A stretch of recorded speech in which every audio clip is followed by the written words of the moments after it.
வாழ்க வளமுடன். நன்றிகளா. வாழ்க வளம். வாழ்க வையகம், வாழ்க வையகம், வாழ்க வளமுடன். குரு வாழ்க, குருவே துணை. இந்த அரும்பிறவியில் முன்வினை அறுத்து எல்லையில்லா மெய்ப்பொருளை அடைவதற்கு வந்த ஒரு உதவி குரு உயிரின் சேர்க்கை. வணங்கி குரு திருவடியை வாழ்த்தி வாழ்வோம். வாழ்க வளமுடன். அனைவருக்கும் அன்பான காலை வணக்கங்கள். உலக சமுதாய சேவா சங்கம் நார்வே டென்மார்க் இணைய வழி பொறுப்பாளர்கள் அனைவருக்கும் வணக்கங்கள், வாழ்த்துக்கள், நன்றிகள். மேலும் இணையத்தில் இணைந்துள்ள அனைத்து வேதாத்திரிய சகோதர சகோதரிகளுக்கும் என் அன்பை வாழ்க வளமுடன் என்ற வாழ்த்தாக தெரிவித்து மகிழ்கிறேன். ஆசான் அருள் தந்தை வேதாத்ரி மகரிஷி அவர்களின் பேரறிவோடு நம் சிற்றறிவை இணைத்து கொண்டு அவ்வறிவை நம்மை வழி நடத்த சங்கல்பம் மேற்கொள்வோம். வாழ்க வளமுடன். வரவேற்புரை நல்கிய அருட்செல்வி பகீரதி அம்மா அவர்களுக்கும் இறைவணக்கம், குருவணக்கம் பாடி ஆழமான தவத்தை அருமையாக நடத்தி கொடுத்த அருள்நிதி நேசமலர் அம்மா அவர்களுக்கும் நன்றியுரை வாழ்த்துரை கூற இருக்கும் அருள்நிதி சுகந்தி அம்மா அவர்களுக்கும் உலக நல வாழ்த்து பாட இருக்கும் பத்மினி அம்மா அவர்களுக்கும் எனது நன்றிகளை தெரிவித்துக் கொண்டு இன்றைய சிந்தனையை தொடங்குவோம். சிந்தனை தலைப்பு பூஜ்ஜியமும் பூஜ்ஜியரும். பூஜ்ஜியமும் பூஜ்ஜியரும். பூஜ்ஜியம் அப்படிங்கிறது கணிதத்துல முழு எண் அப்படின்னு சொல்லப்படும். அதே போல பூஜ்யர் என்பவர்களும் முழுமையானவர்கள், அதாவது நிறைவானவர்கள், இறைநிலை என்ற பூரணத்தை உணர்ந்தவர்கள். பூஜ்ஜியத்துக்கு வேறு பேரு இருக்கு, நமக்கு தெரியும். சூனியம், சுழியம், பூரணம் அப்படின்னு வேற பேரும் இருக்கு. அது பூஜ்யர்களுக்கும் பொருந்தும். சூன்யம் அப்படின்னா ஒன்றும் இல்லாதது அப்படின்னு சொல்லுவோம். அதே போல பூஜ்யர்களும் ஒன்றுமில்லாத ஒன்று சூன்யம் என்றும் அது இறைநிலை அப்படிங்கிறதையும் உணர்ந்தவர்கள் தான். இந்த ஜீரோ அப்படின்னு சொல்றோம் இல்லையா, சுழியம், அது எங்க ஆரம்பிக்குதோ அங்கேயே தான் போய் முடியும். அதே போல இறைநிலையில தொடங்கி இறைநிலையிலேயே போய் முடிகிறதுனால பூஜ்யர்களும் சுழியர்கள் தான். பூஜ்யம் என்பது எப்படி பூரணமாக முழுமையாக இருக்கிறதோ அப்படியே பூஜ்யர்களும் பூரணமாக உள்ள முழுமுதற் பொருளை உணர்ந்ததால் பூரணர்கள் என்று சொல்லப்படுறாங்க. முழு எண் பூஜ்யத்தையும் முழுமையை அடைந்த பூஜ்யர்களையும் இந்த முழு நிலவு நாளில், பௌர்ணமி நாளில் சிந்திக்க வாய்ப்பு தந்தமைக்கு இணைய வழி பொறுப்பாளர்களுக்கு நன்றியை மீண்டும் ஒரு முறை தெரிவித்துக் கொண்டு சிந்திப்போம். மேலும் முதல்ல பூஜ்ஜியத்தை பத்தி நம்ம சிந்திக்கலாம். பூஜ்ஜியம் அதாவது ஜீரோ அப்படின்னு சொன்னதும் நமக்கு ஞாபகம் வர்றது கணிதம் தான். கணிதத்தோட அடிப்படை எண்ணே பூஜ்ஜியம்தான். அது இந்தியாவில தான் கண்டுபிடிக்கப்பட்டது. ஆரியபட்டா போன்றவர்கள் கிபி 5ஆம் நூற்றாண்டிலேயே இதை பயன்படுத்தியதாக அறிகிறோம். கணிதம் அப்படின்னு சொன்னதும் நம்ம நினைவுக்கு அடுத்து வர்றது யாருன்னு கேட்டா கணித மேதை ராமானுஜன் தான். மிக குறுகிய காலம்தான் வாழ்ந்திருக்கிறாரு. 32 வயது வரைக்கும் தான் வாழ்ந்திருக்கிறாரு. இருந்தாலும் கணிதம் உள்ளவரை அவர் பெயரும் வரலாற்றுல குறிக்கப்படும். கணித உலகத்தின் சாதனை மன்னன் அவரு குறிப்பிடப்படுறாரு. அவர் பிறந்த டிசம்பர் 22ஆம் தேதியை தேசிய கணித தினம்னு கொண்டாடுறோம். விளையும் பயிர் முளையிலேயே தெரியும் அப்படின்னு சொல்லுவாங்க. பின்னாடி கணித மேதை ஆக போறாரு. ஆனா சிறு வயதிலேயே அதுக்கான ஒரு நிகழ்ச்சி அவருடைய வயதுல நடந்ததா ஒரு புத்தகத்துல படித்தோம். அதாவது ஸ்கூல்ல படிச்சுட்டு இருக்கிறாங்க. ஆசிரியர் சுழியத்துக்கு மதிப்பு இல்லை, அதாவது ஜீரோவுக்கு மதிப்பு இல்லை அப்படின்னு சொல்றாரு. அதுக்கு ராமானுஜம் இடப்பக்கம் 1 போட்டு வலப்பக்கம் 0 போட்டா 10ன்னு வரும். அப்ப பூஜ்ஜியத்திற்கு மதிப்பு உண்டு அப்படின்னு சொல்லி விவாதித்தாராம். இடப்பக்கம் 1 மட்டும் எழுதிட்டு 0 போடாம இருந்தா அதனுடைய மதிப்பு 1 தானே, அப்ப ஜீரோவுக்கு எப்படி மதிப்பு இல்லை அப்படின்னு சொல்லலாம்னு சொல்லி விவாதித்தாராம். அந்த அளவுக்கு ஜீரோவுடைய பெருமையை அவர் சின்ன வயதிலேயே உணர்ந்திருக்கிறாரு. அதே போல நம்ம அருள் தந்தையும் கூட ஜீரோவை பத்தி, அதாவது இந்த பூஜ்ஜியத்தை பத்தி ஒரு பாடல்ல இப்படி சொல்றாங்க. மெய்ப்பொருள் பூஜ்ஜியம் அப்படிங்கிற தலைப்புல சொல்லியிருப்பாங்க. தன் நிறைவாய் இருந்திடினும் தான் பாழாய் கருத்திற்கு தனக்கு என்று ஓர் தனி மதிப்பு ஏதுமின்றி தன்னை முன் பின்னாக சார்ந்து நிற்கும் எண்களுக்கு தக்கபடி இடமொக்க மதிப்பளித்து தன்னை போல் மற்றும் ஒரு எண் கொண்டு அதை வைத்து தன்னை கூட்ட வகுக்க பெருக்க கழிக்க தன் மதிப்பு மாறாத தகைமை உள்ள முழு வடிவ தனி சிறப்பு உடைய வியத்தகு எண் பூஜ்யம்னு சொல்லுவாங்க. அதாவது தனக்குன்னு தான் நிறைவா இருக்கு, அதாவது முழுமையா இருக்கு. ஆனா பாக்குறதுக்கு பாழா இருக்கு. பாழ்னா என்னது? ஒன்றும் இல்லாத ஒண்ணு, ஒன்றும் இல்லாதது அப்படின்னு சொல்லுவோம். இப்ப சின்ன வயசுல நம்ம பெற்றோர்கள்ட்ட எல்லாம் ரொம்ப தொந்தரவு பண்ணியிருப்போம். அப்ப இப்படி நம்மளை கடிந்து கொள்வதற்காக இப்படி வாழ்த்துப்பா நமக்கு பெற்றோர்கள் பாடியிருப்பாங்க. எப்படி? பாழா போவ, ஒன்றும் இல்லாம போவ அப்படின்னு சொல்லியிருப்பாங்க. அதாவது திட்டுறதுல கூட, வசைபாடுவதில் கூட வாழ்த்தாதான் அவங்க சொல்லியிருக்காங்க. பாழான்னா ஒண்ணுமே இல்லாம போவ அப்படிங்கிறது பின்னாடி நீ இறைநிலையா ஆவாய் அப்படிங்கிறது தான் அவங்க குறிப்பா உணர்த்தியிருக்காங்க. சுவாமிஜி சொல்லுவாங்க, சுத்தவெளி சூன்யமாய் நிறைந்த தன்மைன்னு சொல்லிட்டு. அதே மாதிரி அம்மாவும் அப்பாவும் கூட சின்ன வயதுல நம்ம அந்த மாதிரி சொல்ல கேட்டிருப்போம். அப்ப பூஜ்யமும் எப்படி இருக்கு? தான் நிறைவா இருக்கு, தான் பாழாய் ஒன்றும் இல்லாம இருக்கு.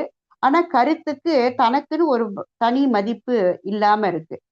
அது எந்த எண்ணெய் முன்பின்னா சார்ந்து இருக்குதோ அந்த எண்களுக்கு தக்கபடி இடம் அளிக்குது.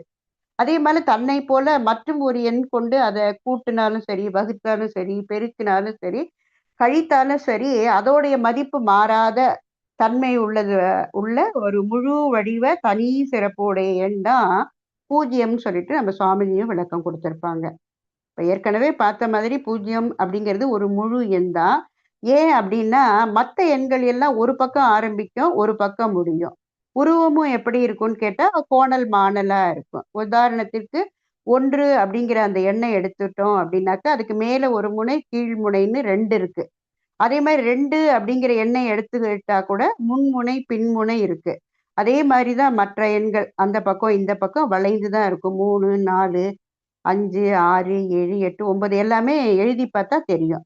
எல்லா எண்களுமே கொஞ்சம் கோணல் மாணலா தான் இருக்கு.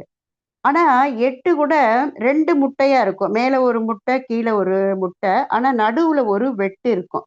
ஆனா பூஜ்யம்ங்கிறது எந்த ஒரு வெட்டு இல்லாம முழுசாவே இருக்கும். எங்க தொடங்குச்சோ அங்கதான் போய் முடியுது. பூஜ்யம்ங்கிற அந்த எண்ணு அதான் ஒரு பழைய பாடல்ல வரும். எங்கே வாழ்க்கை தொடங்கும், அது எங்கே எவ்வித முடியும்னு வரும் ஒரு வரி. எங்க தொடங்குதோ நம்முடைய வாழ்க்கை அங்கேதான் முடியும். அதை காட்டுறவங்க யாரு அப்படின்னாக்க பூஜ்யர்கள் தான். இன்னும் பூஜ்யத்தை பத்தி சிந்திக்கலாம். மற்ற எண்களுக்கெல்லாம் மதிப்பு இருக்கு. ஏற்கனவே பார்த்தது போல பூஜ்யத்துக்கு மதிப்பு இல்லை அப்படின்னு நினைப்போம். ஆனா அது அப்படி இல்லை. அப்புறம் எப்படி அப்படின்னா 1 அப்படிங்கிற எண்ணை பூஜ்யத்துக்கு பின்னால வைத்தோம் அப்படின்னா அதனுடைய மதிப்பு 10ஆ மாறிடும். ஒன்றுமில்லா பூஜ்யத்தை மதித்து அதற்கு பின்னால் 1 வைத்தா அது மதிப்பு 10 ஆயிடுச்சு. பூஜ்யத்துக்கு முன்னால 1 போட்டோம் அப்படின்னாக்க 1 மதிப்பு 10ல் 1, அதாவது 0.1 அப்படின்னு ஆகும். இதைத்தான் தன்னை முன் பின்னாக சார்ந்து நிற்கும் எண்களுக்கு தக்கபடி, அதாவது இடத்துக்கு தகுந்தபடி மதிப்பு அளிக்கும்னு சொல்லி சுவாமிஜி அந்த பாடல்ல சொல்றாங்க.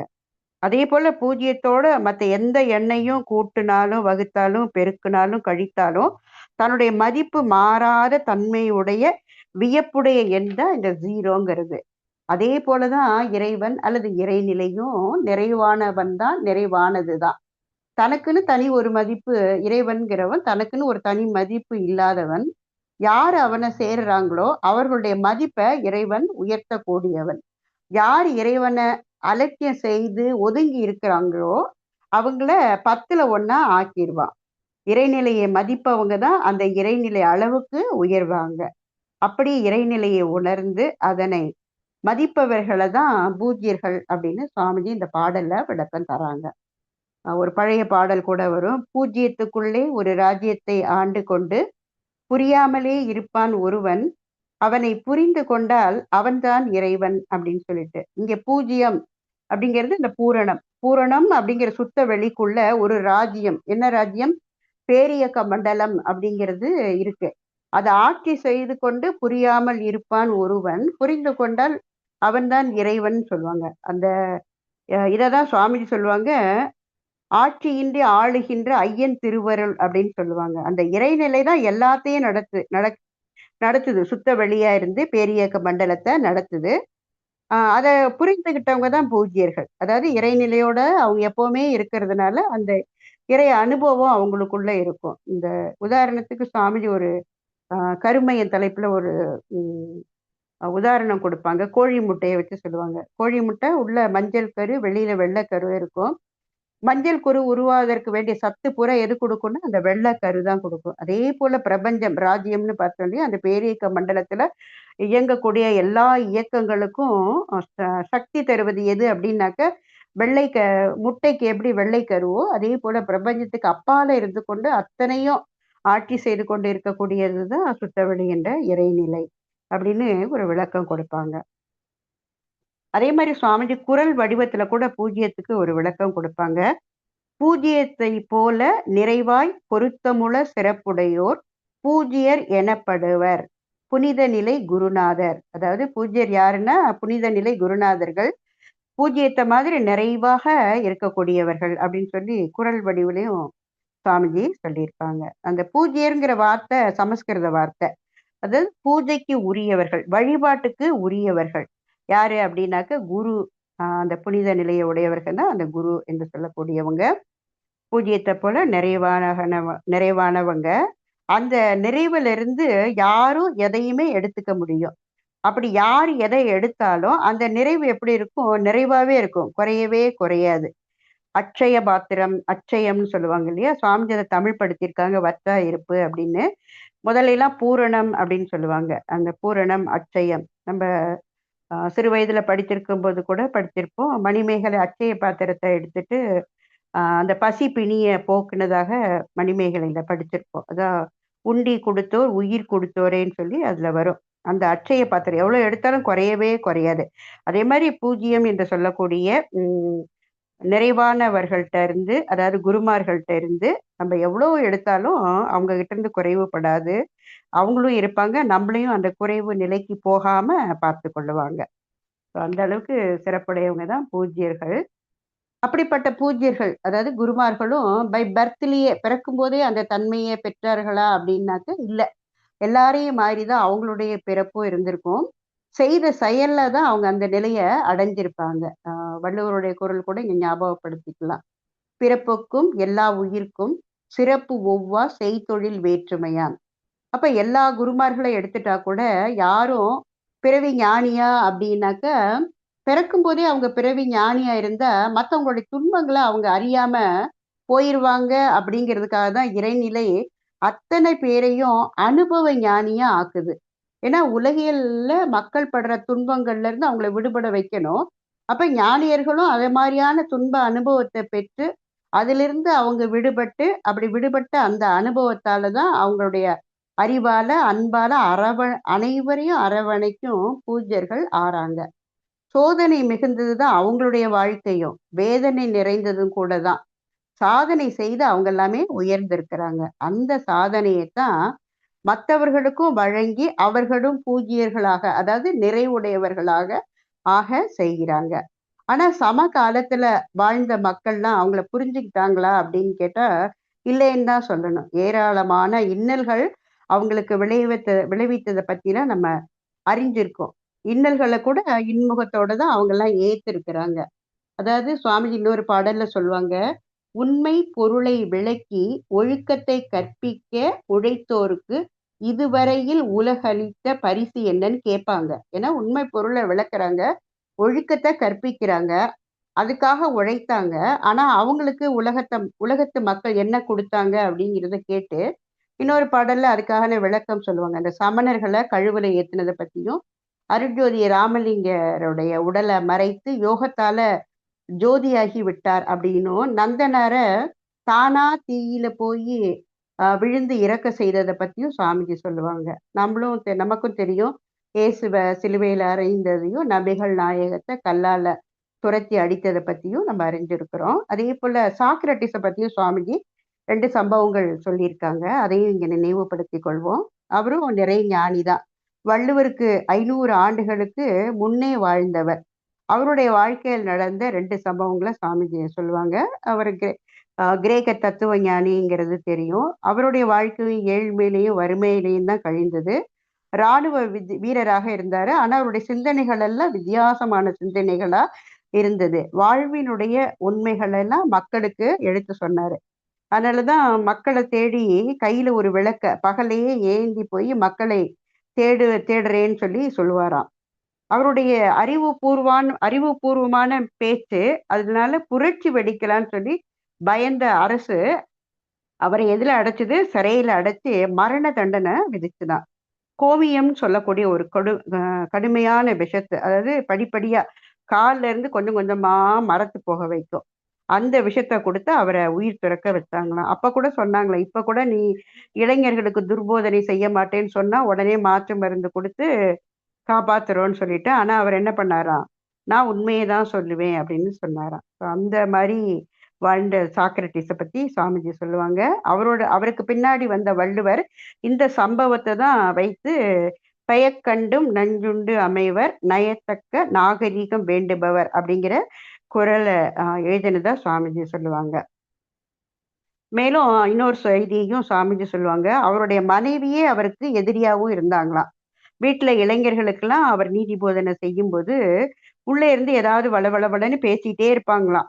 இவர் பேசுறத மத்தவங்க காதுல விழக்கூடாது அப்படிங்கிற மாதிரி பேசிட்டே இருப்பாங்களாம். ஆனாலும் அவர் தொடர்ந்து பேசி அவங்களுக்கு நற்போதனைகள் சொல்லிட்டே இருப்பாராம். ஒரு நாள் ரொம்ப கோபம் வந்து அந்த அம்மா மாடியில இருந்து குளிர்ந்த தண்ணிய அவர் மேல கொட்டினாராம். ஏற்கனவே அங்க குளிர் காலம்தான், கூடவே குளிர்ந்த நீரவும் கொட்டினது எப்படி விரைச்சு போகும்.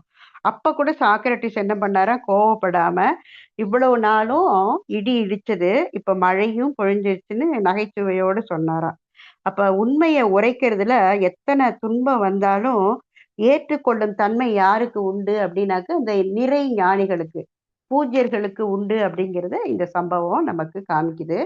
அதே மாதிரி அந்த பூஜ்யர்கள்லாம் அவங்க உணர்ந்திருக்கிறாங்க, எல்லார்கிட்டையும் இறைநிலை இருக்கு, அறிவா இருக்கு அப்படிங்கிறத உணர்ந்திருக்கனால எல்லாத்தையும் ஏத்துக்குவாங்க. அறிவுல குறைந்தவர்களையும் அன்போடு ஏத்துக்குவாங்க. ஆனா அந்த நிலையை அடையாதவங்க தான் உணர்ந்தவங்களை எதிர்த்து நிற்பாங்க. அதை பத்தியும் சுவாமிஜி ஒரு பாடல்ல சொல்லுவாங்க. உணர்ந்தவர்கள் எதிர்ப்பவரை கெடுக்க மாட்டார்கள், உணராதோர் உணர்ந்தவரை அழிக்க பார்ப்பார்கள் அப்படின்னு சுவாமிஜி சொல்லுவாங்க.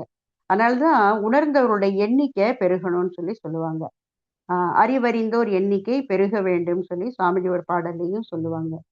அவங்க எண்ணிக்கை பெருகினாதான் அது யாருக்கிட்டலாம் போகும். எங்க இருந்து தொடங்கணும்னா அந்த அறக்கல்வி குழந்தைகளுக்கு கிட்ட வேண்டும். அந்த அறிவறிந்தோர் எப்படி சொல்றாங்களோ அவங்க சொல்ற மாதிரி ஆட்சி முறை மலர்ந்து உலகம் உய்ய வேண்டும் சொல்லி சொல்லுவாங்க. எல்லாருக்கும் வழிகாட்டக்கூடியவங்க தான் அந்த பூஜ்யர்கள், நிறை ஞானிகள். அப்படிப்பட்ட ஒரு பூஜ்யர் தான் நம்மளுடைய அருட்தந்தை அவர்கள். வாழ வழிகாட்டி பயிற்சி ஊட்டி வாழ வைக்கும் சிறந்த செயல் கல்வியாகும், வாழ்வினையே கல்வி போதனைக்கே நல்கி வாழும் உயர்நிலை பெற்றோர் ஆசான் ஆவார்னு சொல்லி சுவாமி இன்னொரு பாடல்லையும் சொல்லுவாங்க. எப்படி வாழணும் அப்படிங்கிறதுக்கு கல்வி மூலமா போதனையா கொடுக்கணும், கூடவே பயிற்சி என்ற சாதனை மார்க்கத்தையும் காட்டணும்னு சொல்லி அப்படி காட்டுறவங்க தான் ஆசான் குருமார்கள் சொல்லி இந்த பாடல்ல சுவாமிஜி விளக்குறாங்க. அப்படிப்பட்ட குருமார்கள் 2 வகையில இருக்கிறாங்க. ஒருத்தங்க தெளிவு தரும் குருமார்கள், இன்னொருத்தங்க போலி குருமார்கள். எப்படி அசல் மாதிரியே நகலும் இருக்கும். இப்ப குதிரைய மாதிரியே போனி மட்டம் அப்படின்னு ஒரு விலங்கு உண்டு. அதே மாதிரி மயிலுக்கு போட்டியா வான்கோழி இருக்குது. அதே மாதிரி மக்கள் மாதிரி கயவர்களும் இருக்கிறாங்கன்னு வள்ளுவரும் குறள்ல சொல்லுவாரு. போனி மட்டம், இந்த வான்கோழி, கயவர் இவங்கள மாதிரியே போலி குருமார்களும் உண்டு. அவங்களதான் குருட்டினை நீக்கும் குருவினை கொள்ளார், குருட்டினை நீக்கா குருவினை கொள்வார்னு சொல்லி திருமந்திர பாடல் ஒண்ணு வரும்.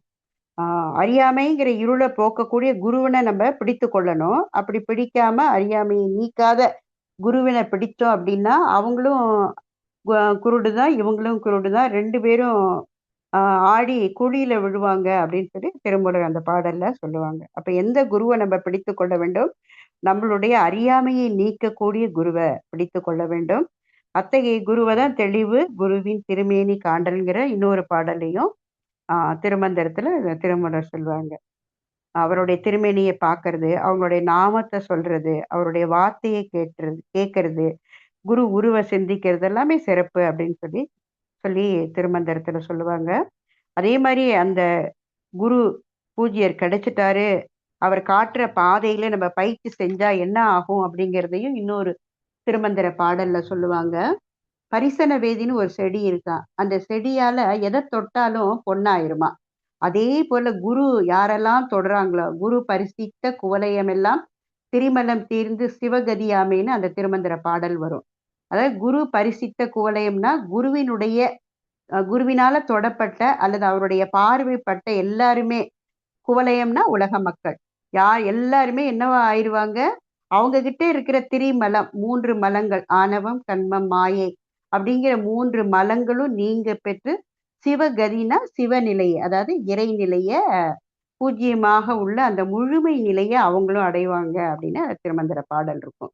அப்படி ஒரு குருவை நம்ம பெற்றிருக்கிறோம் அப்படின்னாக்க அதுக்கு யாரு, நம்ம இப்பதான் தவம் செய்யறோம், நம்ம முன்னோர்களுடைய அந்த புண்ணிய பதிவு தான் நமக்கு இப்படி ஒரு குரு கிடைச்சிருக்காங்க. நிறைவா பெற்றிருக்கோம். அத்தகைய குருவை நம்ம நிறை ஞானியா பெற்றிருக்கிறோம். அந்த நம்ம குருவுமே எப்படி பூஜ்யரா உயர்ந்தாங்க அப்படின்னு பார்த்து நம்ம உரையை நிறைவு செய்து கொள்ளலாம்.